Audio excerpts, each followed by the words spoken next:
One. Welcome everybody to This Is Not a Drill. I'm Melina Abdullah. This Is Not a Drill, as everybody knows, is our political education platform for Black Lives Matter Los Angeles and really Black Lives Matter grassroots. And so every week, every Thursday at 7 o'clock, we're here with some of the greatest minds and most prolific leaders on the planet. And tonight is no exception. We're really excited to step into the conversation with the Angela Rye, attorney, political strategist, and definitely a representative and a spokesperson for so many of us. My daughters are really, really excited to be hearing from Angela tonight. And then we also have professor to everybody now. Officially, he's chair and professor of African-American Studies at Howard University, which is my alma mater, even my department. I graduated from the department that you lead. But unofficially, he is everybody's professor. And so we're so grateful to have Greg Carr also join us. And what we're going to be talking about tonight is the inauguration and also what a Joe Biden and Kamala Harris presidency means for Black folks. And so we're going to have that conversation. We're going to also remind folks that there are things that we want you to do. We want you to plug in. Don't breathe that sigh of relief too loudly. Don't be overly confident in this administration. We need to remember that anytime meaningful change has happened in this country, has happened for Black people, it's been not based on who's in office alone, but primarily the work happens on the ground. So the organizing work can't stop. Just because Donald Trump is out of office, we can't stop organizing. White supremacy didn't begin with him, and it showed and end with him. And so we have to continue to struggle. We encourage you to plug into Black Lives Matter at blacklivesmatter.com. On our global network page, you'll also find a really important conversation about how we keep a safe and community-driven safety. So as these white supremacists have been whipped up, it's important that we have our own plans in place. So go to blacklivesmatter.com for some really important tips and conversations with Dr. Akinyele Umoja, Baba AK as we know him, Lumumba Bandele, Trudy Goodwin, Mama True as we call her, all around how we keep us safe.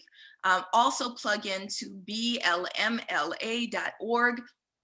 blmla.org to hear about what we're doing, because as was revealed over the last couple of weeks, we absolutely have to stop pretending like law enforcement unions, as they call themselves, law enforcement associations, because I always say I'm not calling them unions, have declared war on Black people. They were not just complicit, didn't just allow what took place to happen. They were fully participatory and continue to be participatory and protective of abusive police and of white supremacy. So we're gonna be turning up on the police association. So plug in there at blmla.org. And then finally, go to our Instagram page at BLM Los Angeles.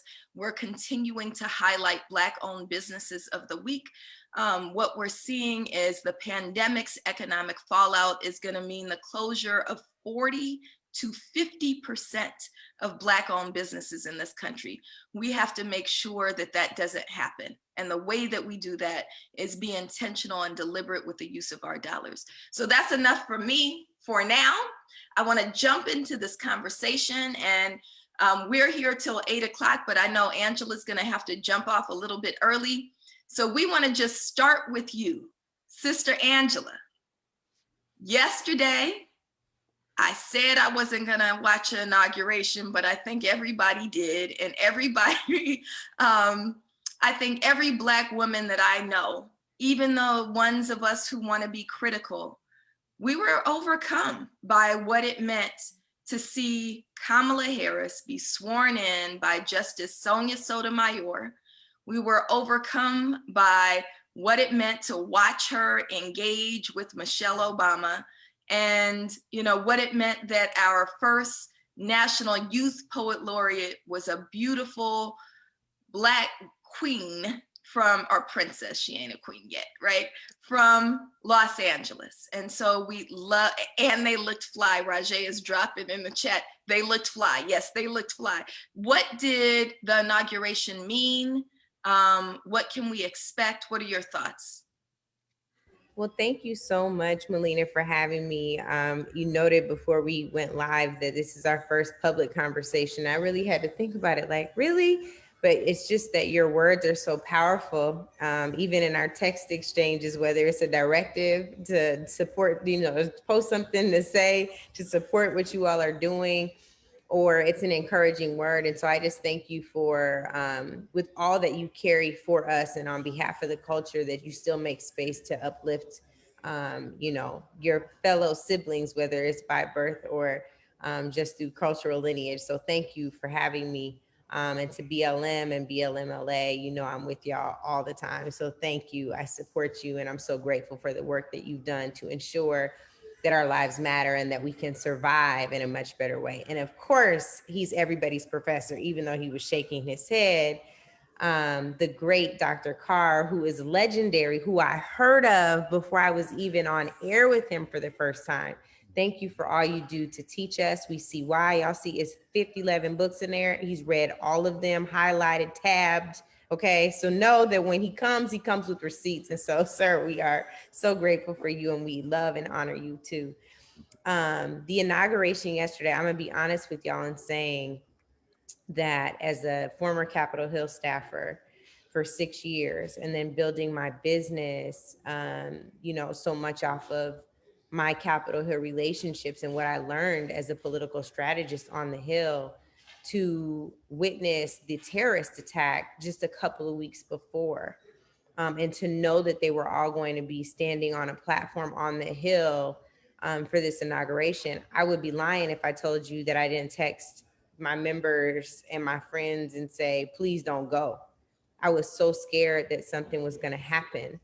And yesterday, every time there was, a different angle on the camera, like my heart was I was just so scared. And so I wanted to sit with joy and the historic nature of the moment, but I was so scared. You just feel like after 4 years of trauma, and I know that we've sat in more than 400 years of trauma, but I mean that direct that we didn't have to deal with. It was a little more sneaky. I'm from Seattle, where liberals are racist too, and they will hit you with your paycheck. They'll never call you the N-word, to your face, but it'll definitely come out of your paycheck or in that government contract you didn't get. So that was the kind of racism that I felt like we had slightly diverted to, not saying it's better, but that blatant white supremacy that Donald Trump ginned up over the last 4 years, I felt like we were living in a constant state of trauma, and I was always triggered. So I just almost felt like, too, probably like in an abusive relationship, I'm saying probably because another point of privilege is I've never been in one of those. So I'm thinking like something has to go wrong. Something is going to go wrong. And I felt bad because I also understand that life and death is in the power of the tongue. So I'm also like, I'm trying to do these mental exercises like, no, be positive, but no, I'm worried. But, and then Kamala, also from your alma mater, Melina, and of course, Dr. Carr, wanting to just have that moment for HBCUs because they deserve it. Like after all of the dragging financially in federal budgets and state budgets and grants given and dollars not received from alums, all of those things, you just want to have this vindication moment to let people know that yes, there are some incredible Black graduates from HBCUs, and yes, they've always been there, and yes, they're finally getting recognized. So all of those things happening, and I think today that means I'm exhausted, and that's why I'm actually, I was telling Melina, just honestly, full disclosure, I have a therapy appointment when we're done, and I'm not gonna miss it because I need it. I'm tired after yesterday. So that is my full truth. And what I can also say is I know Kamala very well, and I don't think that she would ask us not to continue to do the work, that she would ask us not to continue to hold them accountable, to demand the very best of what Black people deserve. And I think that's exactly what we have to do. So this conversation couldn't be more timely. We do need to sync up around an agenda. In 1971, so now 50 years ago, Black folks gathered in Gary, Indiana. And Dr. Carr can tell y'all this better than me. Y'all know he got this book, see. But 50 years ago, we gathered to talk about what our agenda would be. Black people gathered, and there are a lot of folks who have a lot of critical things to say about Gary, but we haven't done anything like that since. And we have to, if we're really going to move an agenda on the federal, state, and local level. That is what is required of us. And then after that conversation, whether it's with delegates or no delegates, we need to formulate a document that we can support. Shout out to Black Futures Lab, who's done the work, who talked to 30,000 Black people all over the country. We should align with that. We should align with what's in the Breathe Act. We should align with what's in justice and policing and figure out where we can sync up, where there are distinctions, and then have that battle, but then get to the other side of it and not let pride get in the way so that we don't move something forward on behalf of all of us so we continue to advance Black people. I think that was really, really important, everything that you said. And I think that, of course, I'm biased, right? The movement for Black Lives umbrella, I think, has been just phenomenal in bringing Black radical groups and Black radical organizers together and helping to author the Breathe Act, which you mentioned. I think the gathering that we had in 2015 with dozens of organizations and thousands of people, thousands of organizers, including the families of those killed by police in Cleveland, was really, really important. And you're absolutely right. We didn't produce anything yet that it can be our template for how we move forward. And this idea of working, making sure that we have outside organizing that can pressure inside powers is hugely important. I want to ask you one more question before we pass it over to Dr. Carr. What do you think the opportunity is to engage with Kamala Harris? I don't know her well. I do know that when she was in California, I pretend like I know her well because we're both from Oakland. We both went to Howard. We're both AKAs. And I pretend like I know her well. But I only met her a couple of times. So what is the opportunity? What opportunity do you think we have to really engage the administration? And then also, what power do you think she will have to really enact the things we engage her around? This is the last piece of it because professors like long ass questions. I was bothered by Joe Biden's speech when he kept talking about unity and how he's going to work as hard for the people who didn't vote for him as the people who did vote for him. I think it's racist as hell for you to assume and project and pretend like Black people should be and direct Black people to be uniting with Trump supporters. Those are racists. We should not be uniting with them, right? And so that's, I think, something that I don't think Kamala would ever fix her mouth to say, but will she have the power to really engage us around those kinds of radical truths and not so radical truths? I first want to say we have to change that. Y'all have way too many things in common to not know each other. So we definitely have to make sure we fix that right away. And I also think, Melina, just honestly, just as Dr. Carr would be, of course, she would greatly benefit from your perspective. Even if it's not always aligned, we at least need to have those open doors of communication. And I can tell you firsthand, I might get in trouble for sharing it, but I remember she was preparing for a Senate hearing around incarceration. And she asked me to convene a group of folks, like Alicia Garza, like Brittany Packnett, like Rashad Robinson, to talk to her. It's not that she doesn't have access to these folks, but she's like, I want to hear from everybody on this one call so I understand even all the nuance of our perspective. And I incorporate that in what I'm saying in this Senate hearing, and it results in long-term policy. I believe that she's the same person she was in the Senate, and that she'll do that and only growing and getting better.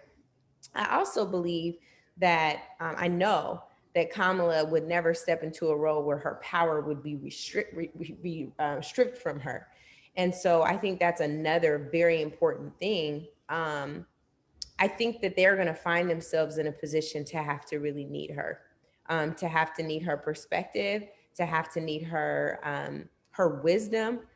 to have to understand the nuance of what it means to be not just a Black person in this country, but a mixed person in this country in this day and age. And I think that while she may not want to actively reach out to white supremacists and racists, it's incumbent upon an incoming president. I can't think of one in recent history in an inauguration speech that's not like, I'm going to be the president of all of America.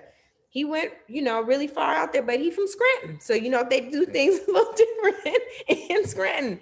And I also think that if you've been raised, groomed, taught, led to believe yourself that white ice is colder, there is something innate in American culture to go above and beyond to reach out to white people.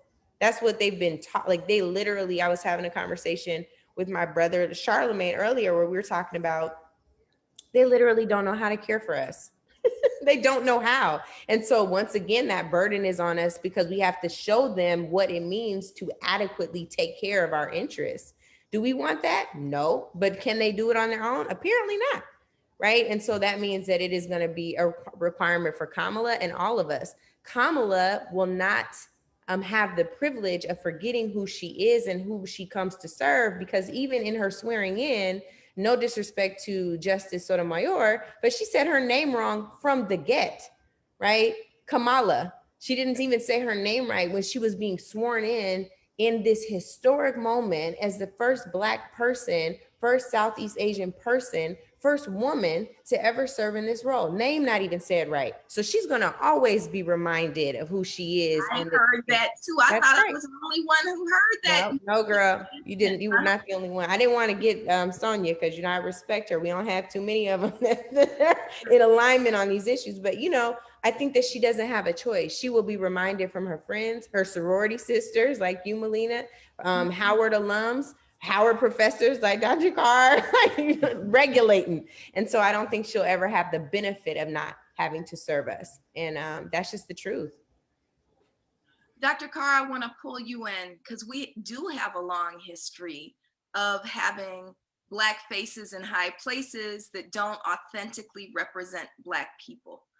What are your thoughts about this conversation about how we engage Kamala Harris, who was walking at that video of her walking across the yard during COVID?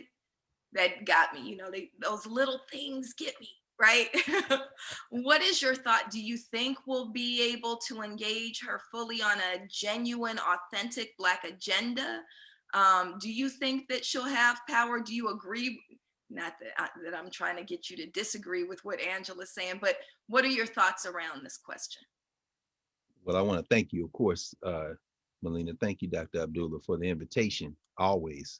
It's always good to see you, and it's always good to be in conversation with you. And of course, BLM and BLMLA, as our sister Angela has said. I want to echo everything that you said, Angela. And also, particularly for those who are watching and understand how difficult it is often to build coalition, and how difficult, particularly when you are a person upon whom many people project their hopes, their dreams, their expectations.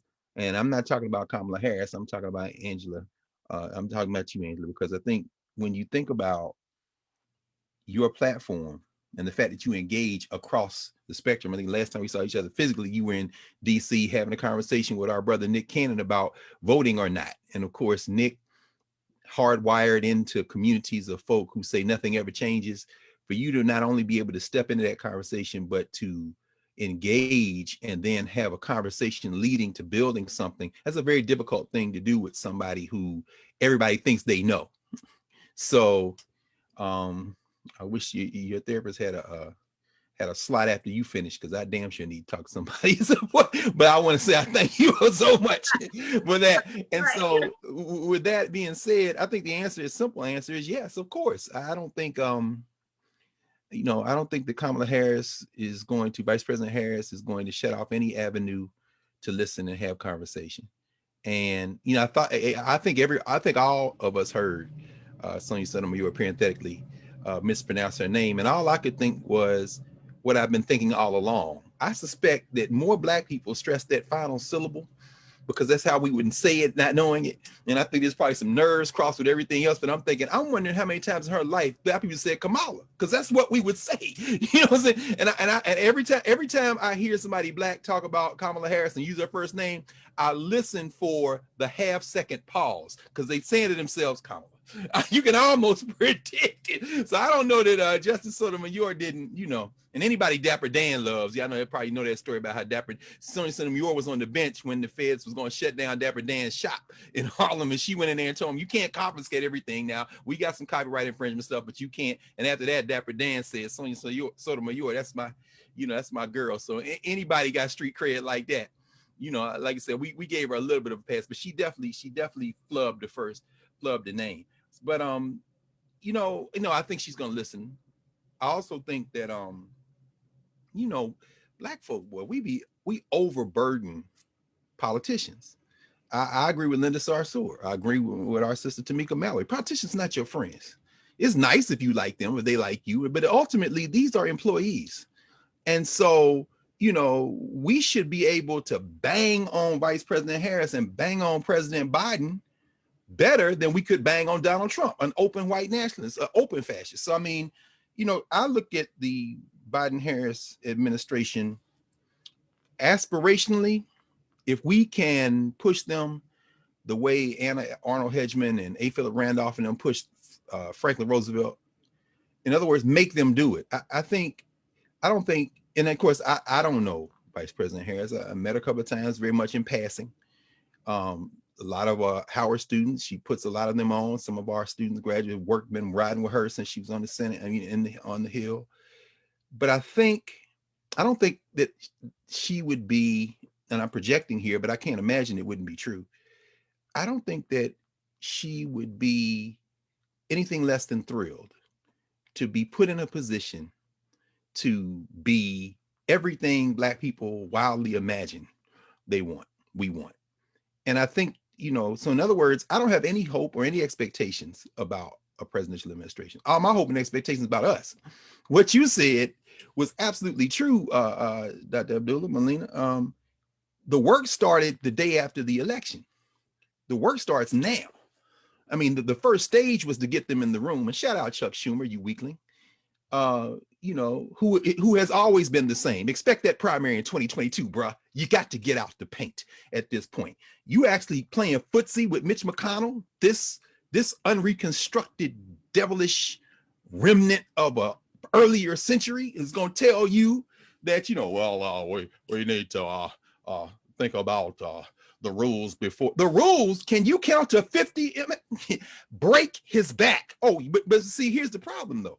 Chuck Schumer's only in a position to be weak because black people, young people, brown people, Native Americans, everybody in Georgia who spent the last month and a half down there fighting, put him in a position to be the leader. Since the good white citizens of Maine saw fit to return Susan Collins, since Kentucky, since Mitch McConnell wouldn't put no money in Mississippi, wouldn't put no money in Georgia, wouldn't put Mike Espy in the Senate, thought that they couldn't win in the South, you know, the Kentuckians, and said, we're going to run Amy McBath instead of Charles Booker. You couldn't get Kentucky. Jamie Harrison, you put all the money in the world down there, but you wouldn't listen to the local people in the way you should have. So therefore, you couldn't, South Carolina put Lindsey Graham. So it took Georgia to make you the majority leader, Mr. Schumer. So let's be very clear. I think we're at an inflection point. I think what's on trial, forget America. I have no investment in the United States of America. It's a settler colony, and ultimately it's going to fall apart. And I think the study of history shows us that this country doesn't have much longer to be here in its current configuration. I don't really see how it's going to stay together. Not in its current configuration. I mean, it may take another 50 years or however long that is if we don't get burned up with global warming. But you know, what I'm thinking is we're at an inflection point, and what's on trial in many ways for the Democratic Party is the kind of neoliberal center left, which really is center right politics that emerged in the wake of that populist kind of challenge that Angela, that you just talked about. I mean, the challenge that really came from those young people in the 1950s and 60s, and I'm including Martin Luther King, who was 26 years old in Montgomery, didn't make it to 40. But by 1960, those young people in SNCC, the remnants of the Southern Negro Youth Congress, all that stuff, which ultimately ended up challenging the Democratic Party, Fannie Hamer and them. The Democratic Party tries to use that momentum, but of course, it drives all the white nationalists into the Republican Party. But by the time you get to 71 and 72 to Gary, you're right, absolutely right, Angela. And this is the last moment we see in America in terms of Black politics, where you got elected officials, state senators like Coleman Young, people like that, Black nationalists like Mary Baraka, Jesse Jackson with a foot in both worlds, Queen Mother Moore, Betty Shabazz, and Coretta King sitting on the stage there in Gary in an election cycle. This is Nixon, this is Vietnam. And that's the last time we've all been in there to either agree to disagree or agree or come up with an agenda. But that then birthed all those elected officials, the Congressional Black Caucus, which had just been forming, Shirley Chisholm, who didn't attend Gary, but who certainly is part of that conversation. All that empties into the kind of Black politics of the 1970s that by the 1980s really has already moved into another stage. And that other stage is now we got professional politicians. Right. So it's very different. Ron Dellums and them coming in hardcore with the afros. And I mean, that leads way to another generation. And so when Jesse runs for president at the national level in 84 and 88, ego aside, Jesse Jackson is a phenomenal case study. And now he's become a punchline, which just shows we haven't even understood what that movement was about. The Democratic Party puts a fire break in by the end of the 80s to make sure that never happens again. And that's when they get the Democratic Leadership Commission and Bill Clinton and them come triangulation, all that stuff. And what's on trial right now is that model. Because those white voters ain't never coming back. I want to absolutely pick up on this. I know Angela has to run it. Yeah, please. Yeah, get Angela back. Please get back. Go, I'm learning right now, Melina. I'm like, break this down in ways that I don't know. Like, I mean, just even to this point, and I know Dr. Carr, Ron Walters too, and like, no question. I was reading this piece because in this crux that he's talking about, Melina, and I'm not trying to cut you off, moderator, but I'm like feeling the fire on this. There is this piece that he writes about our ability to form a Black political party, which is a conversation that we have over and over and over again. And I do want to shout out Wes Bellamy, who has formulated our Black party, but really figuring out what are we afraid of around that. And when you look at what Ron Walters wrote, those issues are the exact same ones right now. And to your point about triangulation and the ways that we kind of even get picked off, and our politics may be slightly different here on agriculture or slightly different here on small business policy or tax. But when we get down to what really, really matters, at the heart of what really, really matters for our core ability to survive and to really be free in this country, it's not that different. And so just wondering if we can at least start there. Like, there are a lot of people who would say, Dr. Carr, Melina, that us going to that granular level, that foundational level is going to take us backwards, but we really have to unpack all of the things you're talking about. Even some of the folks who you may deem, or other folks may deem, professional politicians aren't necessarily that. They're playing a part to cross a bridge to a type of leadership to do the thing that we want done. But we haven't even had that sophisticated level of conversation. Like, what role are they playing so they can come in like a Trojan horse and really do something? Can they even ride through the Trojan horse, or we about to blow the joint up, right? Like, all of that has to happen. And it's like what Prince said back in the day. He was like, Black people want to put the whole strategy on a website. You know what I mean? Like, and you can't. So like, where do we have, probably not on Facebook Live, Melina, where do we have this conversation so that we can really get on the same page and move the needle? Even if we don't agree on all the stuff, what are the fundamentals where we're like, there's a no harm policy on these three things. And no matter what these three things, we're always going to be aligned.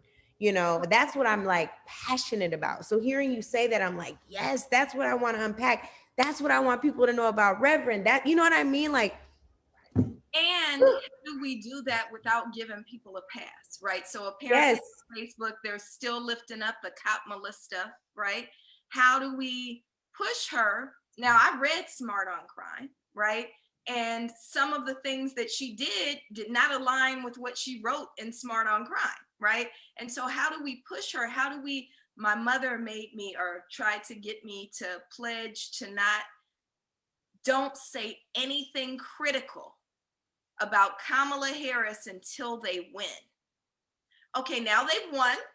And so how can we engage? It doesn't mean I don't like you. It doesn't mean, I should have worn my other t-shirt. I got a t-shirt that says the vice president is my soror, right? It doesn't mean I'm not celebrating you. It doesn't mean I don't think that you look beautiful. It doesn't mean that you don't mean the world to me and my daughters, right? But we got to push you on these things, right? So I hear you about coming together.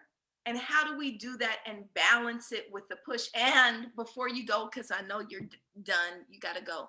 I also want to get you real quick to say something about some of this cultural stuff, about lightweight stuff, about the inauguration. Like, I'm getting life off these Bernie memes. Like, So anyway, can you speak to those two quick things before you have to go, Angela? Yeah, I would first on the what I hear you saying, rather than being critical, because I think critical has a negative connotation. What we're really talking about is accountability. Yes. And I believe in all of my relationships, in my family, there's not love to be had where you cannot be honest enough to hold one accountable. And I think, to Dr. Carr's earlier point, this is not someone who runs away from that type of accountability. I think the other thing that we have to be mindful of, I think particularly as a culture, is that sometimes we make mistakes. Every single one of us. Part of my therapy tonight will be talking about mistakes I've made, in the last 24 hours. And so do we have enough grace and space to give each other to grow? Here's what I know your posture was 15 years ago. Has that changed? I've had interviews with Kamala where I've invited her into that conversation. What would you change? Where do you think you made a mistake? All of that. And I think you would be surprised to hear some of those answers. And talking to her when she was pushing justice and policing, she was the face of that in the Senate with Cory Booker. The conversation she was having with her white Senate colleagues, begging them to sign on to the bill. And that was something that I know for BLM, for the Movement for Black Lives, it didn't go far enough. But I also knew, I was like, this is not going to pass the Senate. So it's also like understanding that activism, the way that organizers move in activism isn't the same way legislation always moves on Capitol Hill. Unfortunately, there are things that will happen that will cost people their seats. It happened with Obamacare. It just does. And there are some people who will say, this is worth my seat. I'm still taking this vote. That's great. So many more will not. And I think that doesn't mean that your role shifts. It just means understanding that as you go in, you may not get that victory. You still should push for that victory. And part of that victory starts in having the conversation, say, these are my expectations of you. This is what I'm requiring. If you don't do these things, this is what I'm going to say publicly. We're cool. It's all love, but I'm going to give you a heads up. And I think that that's more than fair. But I do think that folks should give her an opportunity to present something. That doesn't mean wait to present a Black agenda. It doesn't mean wait to present what's in the best interest of Black people. Nobody else waiting. We don't have to wait. And then on the cultural stuff, the main thing I want to say is Michelle Obama won. She won hair. She won Sergio Hudson outfit. She just won. And then I also will say second to that win was J-Lo's win. I'm not J-Lo. I love you. I love your dance moves a lot more than the vocals. I felt like her vocals were better than Lady Gaga though, but her outfit and then the photo shoot with Alex Rodriguez at the end, she won too. And then I think lastly, Howard's marching band,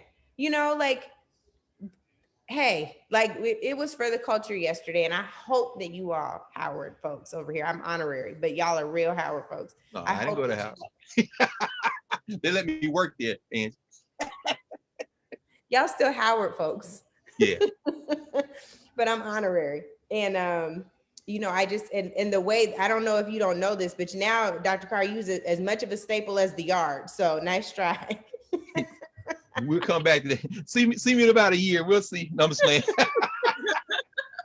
Whatever. The point is, Black people won yesterday, and we needed that win after the terrorist attack the other week, So I think there will be more to come on all of that. And what else is Mina's daughters, Kamala's grandnieces, won the moment because they were so free. Yes. And speaking of going into therapy, I hope that we will all tap into what it means to be really connected to and loving our inner child enough to be that free.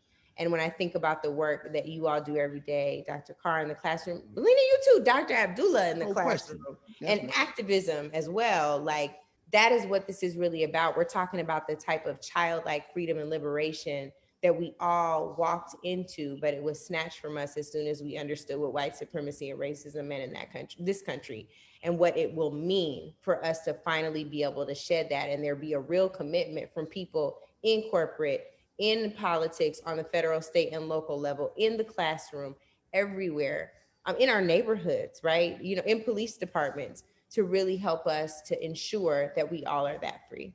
Mhm.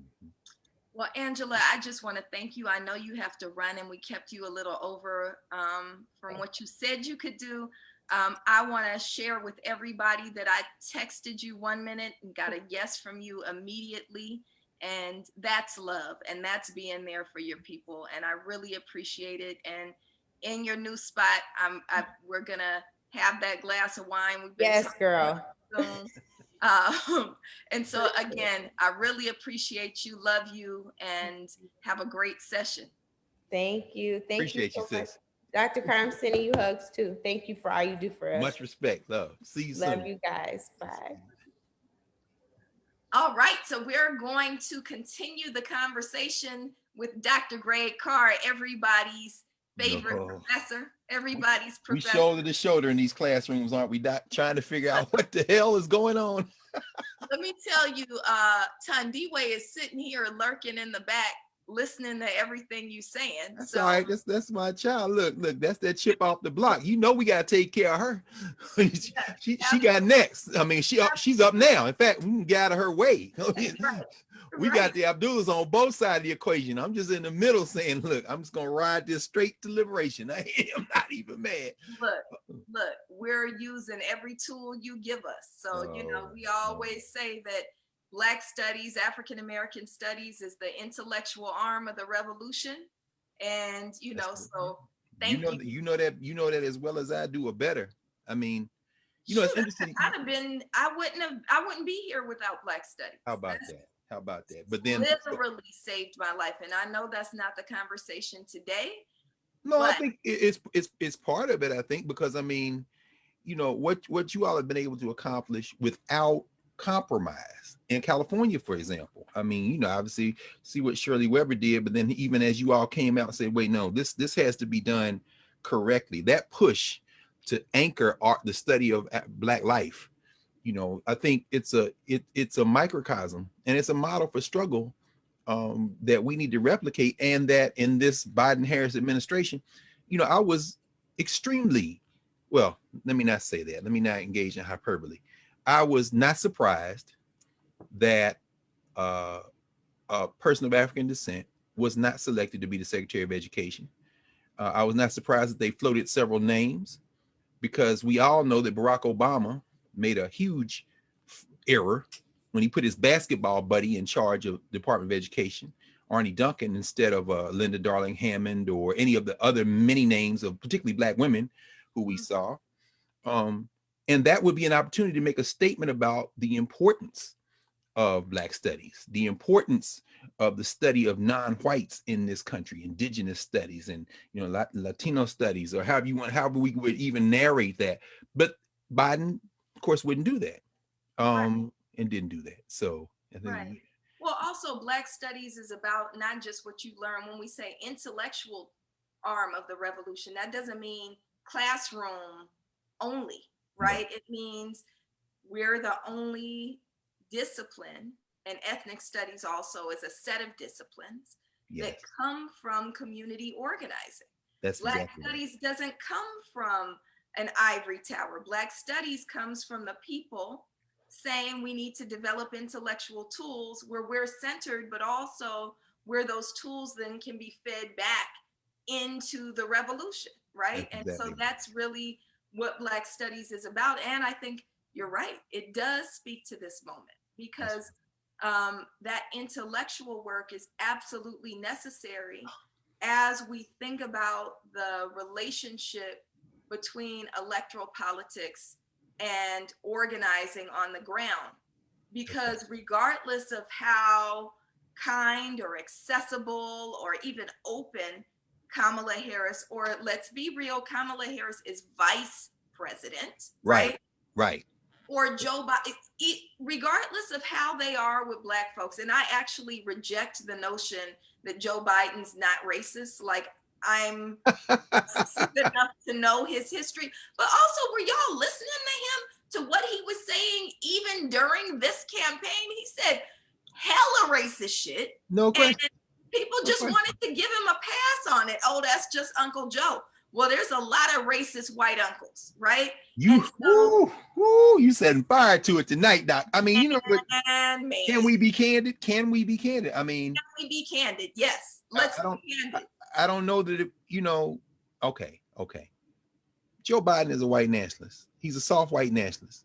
That doesn't mean he wants to kill Black people, but it doesn't mean that he isn't a soft white nationalist. He is an American white nationalist. The man has already come out and said that he recognizes Juan Guaido as the president of Venezuela. That is an attack on the people of Venezuela. That is an attack on every progressive government and every progressive movement in the world in general, and Latin America in particular. You're a racist for that, Joe.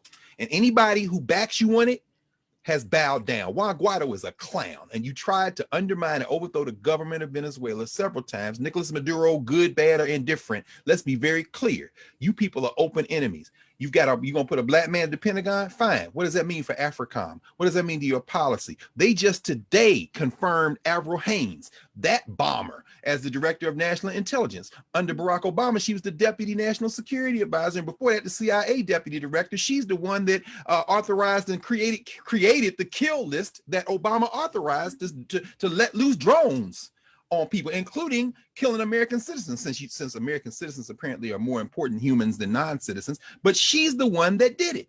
The Secretary of State nominee, Anthony Blinken. This is the guy who's like, with Hillary Clinton, yeah, go ahead and overthrow the Libyan government. So let's be clear. Joe Biden is a neoliberal, imperialist, racist, and his foreign policy is going to be virtually indistinguishable from the Republicans, except they're going to re-engage with all these international organizations so they can better flex America's muscle. And it's all in service of monopoly capitalism. So let's be very clear. Let's just set that side.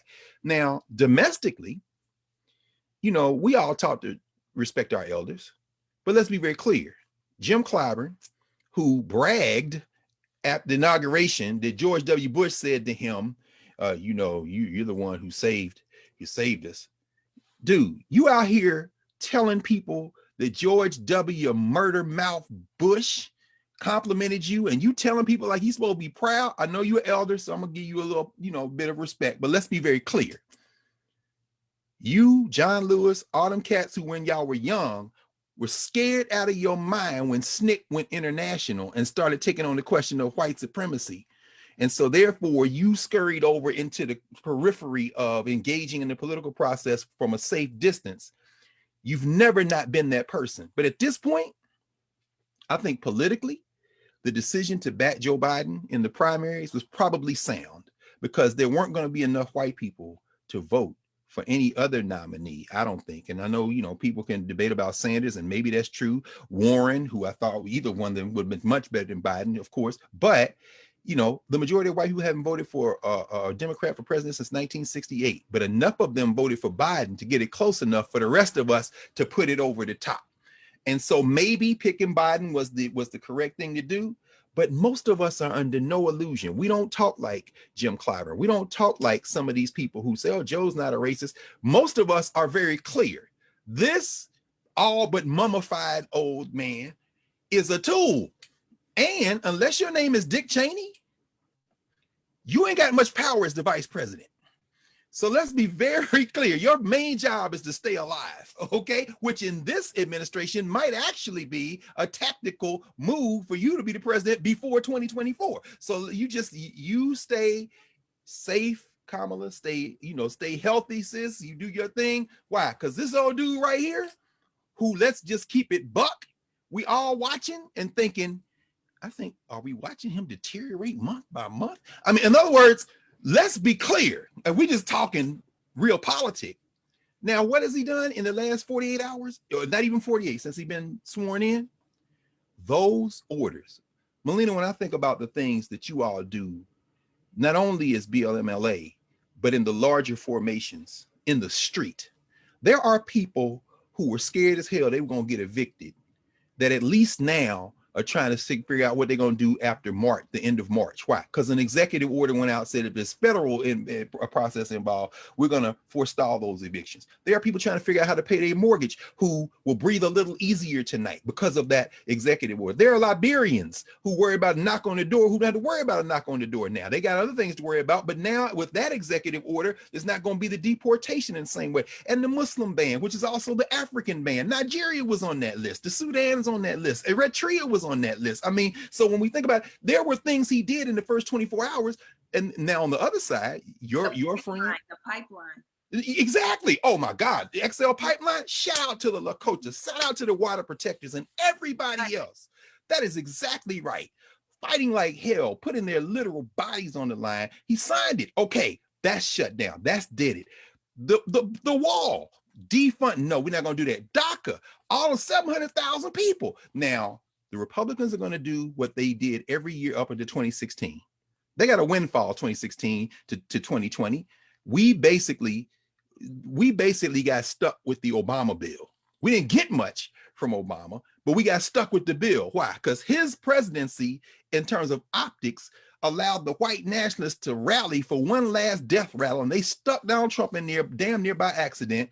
And now we got 220 racist judges on the bench, including a whole Catholic who makes Mike Pence, I don't even call her Catholic. It's a sect of Catholicism. It makes Mike Pence look like Gandhi. Well, we say Gandhi with his racism. Looks like a man of peace. Amy Coney Barrett on the Supreme Court. But we got 220 federal judges now we got to deal with. And these Republicans are going to go back to doing what they always do. They're going to sue the hell out the federal government. So Joe Biden said he's not going to fund the border wall. Oh, they're going to court on that. And they got 220 new judges, including 3 Supreme Court judges on it. Well, DACA, they're going to court on that. You understand? There's already a case going through the pipeline and starting 2018. Let me wrap this up. The challenge I think we have, and this is the challenge, Angela raised this tonight, and she's absolutely right. You, me, we love our people. We're engaged with our people. We're outside the classroom. The classroom is where we get a little piece of check to keep the lights on, but let's be very clear, it's never been our focus, our center. And as a consequence, we hear it all. The challenge we have in Black communities, I don't even think it's the challenge of the professional politicians, the money classes. I mean, those kind of things can be worked out, and we can force people to do some kind of things, and sometimes it will be liberating for them. Because I think Marsha Fudge, for example, at HUD, is going to make sure that the policies are changed. There's going to be some structural transformation if she can bring it off, right? I mean, he messed up with Tom Vilsack at agriculture, but I heard Debbie Stabenow today, who's a senator out of Michigan, senior senator. She's saying TANF, WIC, all that stuff that falls under agriculture. She says, I'm going to fight like hell, and I'm in charge of the Senate committee now, thanks to Georgia. Some people say elections don't matter. No, she's the chair now of the Agriculture Committee in the Senate, and there's going to be somebody who's going to be able to eat. Food insecurity is a huge issue for us. So people say, well, what is the agenda for Black people? What's specifically for Black people? Did you eat tonight? Yes. Did you get some tax money back to eat? Yes. Then it's a Black issue. Don't be stupid. But the challenge for us are the people who, like I have friends now who are saying, oh, you voted for Biden. You telling people to vote for Biden. You a dashiki Democrat. And I said, what? You're a dashiki Democrat. Okay, that's nice. Let me ask you, did you eat today? Yeah. You worried about getting put out your house? Okay. Your apartment? Okay. Yeah. Well, then call me whatever you want to call me. But the fact that we can win battles without having to have complete ideological consistency or all agree on everything means we got to think strategically. I think we can get a lot out of this administration. And I also think that this administration is going to be no different than any previous administration in the sense that it's organization. Let me end where you started. It's organization. It's the streets that push people to do things. I mean, Ronald Reagan signed, and I'm sorry to cuss, but I did, and I won't say his name again, but he signed Martin Luther King birthday into a national holiday. That was entirely because so many Black people and others in cities and states was like, we taking the day off. And they forced that open racist to do that. He didn't want to do that. And now people say, oh, his son, he don't give him no credit. That was the streets that did that. And I think we can do the same thing with Biden.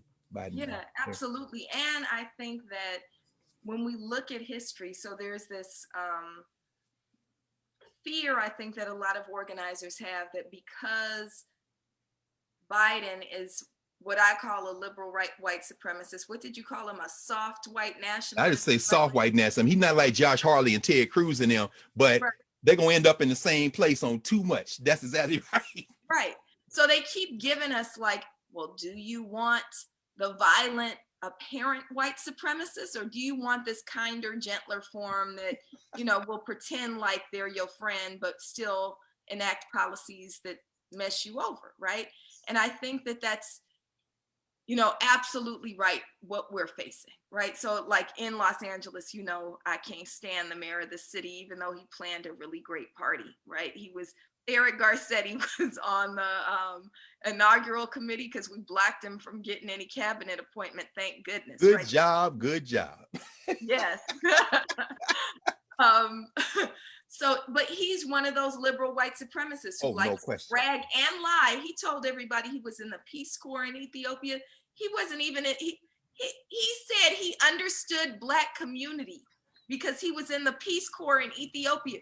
Do you know, we looked it up, he wasn't even in the Peace Corps. He was in some other kind of high school program where he wound up going to Ethiopia. He wasn't even in the Peace Corps, which is bad enough, right? But he didn't even invest that much, right? He also said that Ben Jealous was his college roommate, but Ben Jealous was his college classmate. Oh my God. A lot of people were my college classmate. There's a difference between a classmate and a roommate. Anyway, he's a lying liberal white supremacist, but he did help plan a great party because yesterday was a great party. Yeah. I say he probably had nothing to do with the marching band or the fireworks, but he probably picked somebody like J-Lo, right? Right. Oh, no question. J-Lo and Garth Brooks, he can have credit for them, and Lady Gaga, right? He can have credit for them. No whatever. Anyway, they try to, I think within organizing space, there's a concern that because the white supremacy isn't as violent and apparent, that organizers will back off. Now, my experience is something different because I think about when you talk about oppressed people, it's not that we rise up when the boot is strongest on our necks. It's when the boot begins to weaken just a little bit, when you feel that ankle like wobble, that we rise up. Black Lives Matter was born under Barack Obama. How about that? People act like they forgot that. Right, right. And so I think we have an opportunity to, one, remember our history, yes, right? To remember what was happening under Kennedy, right? What happened under Barack Obama? How did these movements rise up, right? We rise up when the boot begins to shake, when the ankle begins to quiver. Would you agree with that? Yes. That we have an opportunity now. The opportunity is actually greater with a softer brand of white supremacy than it is, and not because they're kinder, but because our strength is a little bit, we're not, our faces aren't as deeply pushed down into the dirt. Two things quickly. One, I want to agree because I feel that. And two, feelings aside, I think history shows us that you're absolutely correct. I think there's an emotional investment in confrontation. I was rereading something Lerone Bennett wrote years ago, Confrontation in Black and White. And Angela's right. I mean, when we go back, I mean, like when she mentioned Ron Walters, I almost jumped up. I got a whole shelf of all Ron Walters. Well, Ron Walters, the last time he spoke on Howard's campus was in my class. I love that brother. And I know you do too. I mean, Ron, he was my professor. I was so I know Howard. You can't, you I couldn't. was African-American studies, but I took poli-sci classes. Yes. Yes. So you already know. And you know, for those of us who are those of us of Kamala Harris's generation, those of us between our late 40s and 50s who. I'm 29. I don't know. I'm sorry. Well, I mean, you probably, but as a baby, I know you was crawling around trying to get up, pull up on this to hear what was going on. You know what I'm saying? but when we think about the 80s and 90s, we think about I remember seeing Jesse Jackson when I was at Tennessee State. He came to speak at Vanderbilt. He was just beginning his run. He didn't have Secret Service protection, and the Nation of Islam was his security. I mean, this is, I know you remember. I'm saying, so we're old enough to remember these inflection points. And I think you're absolutely right. I think that I love the way you put that. That metaphor is brilliant. When you feel that ankle begin to weaken a little bit. But I do think that there's an emotional investment in confrontation that forces some of our people to say almost, and I think I don't know if they would even admit it, but we would rather the open racist, because I just want to punch somebody. I just want to scream. I just want to get out in the street. But what we're talking about involves not only confrontation, but when you get in the room, negotiation. When I think of your work, I mean, the last time, I was here and we were participating, you were talking about right on the verge of the election and then afterwards, how y'all displace this Lacey character as the DA. That's hard work. It's easier to have a rally. It's easier to write a little tract. It's easier to have a conversation like this and be correct ideologically. But it's hard as hell to get out in the street and get somebody who wasn't going to vote and think, not because they believe in democracy, but because they say this affects your life. Talk to me. Come on, let's get down here and do this. And then that is what gets us closer, not to exclude the other thing. Because I think this, ultimately capitalism can't be reformed. It's going to collapse, but it ain't gonna collapse tonight. And this person right here, this lady got to find a place to sleep, and she got some kids that need something to eat. Can we please have the debate and push the policy through to make sure the wick don't get cut off? We've got to be more specific. Revolution, survival. There it is. Panthers, no question. No question. Oh, that's beautiful. That's exactly right. So young people watching this, go study the Panthers, not just for the cool gear, not just for the slogans, but go understand those programs. That's exactly right. Yeah, that's right, Doc. Yeah, that's right. That's right. For sure. So we are running out of time. We always run out of time because that's cool. Hear you talk forever. No, well, we professors too, we could just do this. Maybe we will. Maybe when we go off we can do that. Yeah, tell Tanya way. I know she's tired of hearing us talk. Look, Dr. Carr, Greg, my friend, my brother. Yes. I'm so grateful for you. Grateful for all of your work. Grateful for you responding to the text at the last minute as well. I have to do that for two reasons. One, of course, I love you. We connected. And then just on the straight kind of petty bourgeois HBCU Greek life tip, not only am I alpha, when I was an undergrad, I was the president of the AKA Sweethearts. So I'm just letting you know. I had to do it on the shield too. My fraternity brother, no question. All that. I'm so grateful for you. Same here. We're grateful for Pro Bono ASL. Thank you for being with us on all things. Richard and Ashley, thank you for translating for us tonight. Thank you to Megan and Rajay for having the behind the scenes work. Thank you to everybody who tuned in. This will be up on our Facebook page, so please be sure to share it. We want to remind you again to go to blacklivesmatter.com to watch that We Keep Us Safe video, that conversation with movement elders, Baba AK, Dr. Akinyele Umoja, Lumumba Bandele, and Trudy Goodwin, Mama True are all on there talking about how to keep us safe. We also want you to plug in at blmla.org. Make sure you sign all the petitions we have going around about decoupling police from child protective services, about getting justice for Christopher DeAndre Mitchell. We want to make sure you sign the petition to reopen the case against the second officer who was involved in the murder of Oscar Grant. That's at justiceforoscargrant.com. Make sure you sign all those petitions. They really do make a difference. Make sure you go to our Instagram page at BLM Los Angeles and support our Black-owned businesses of the day. And again, thank you so much to Dr. Carr. Join us again right here next Thursday, 7 p.m. for This Is Not a Drill. Peace, y'all.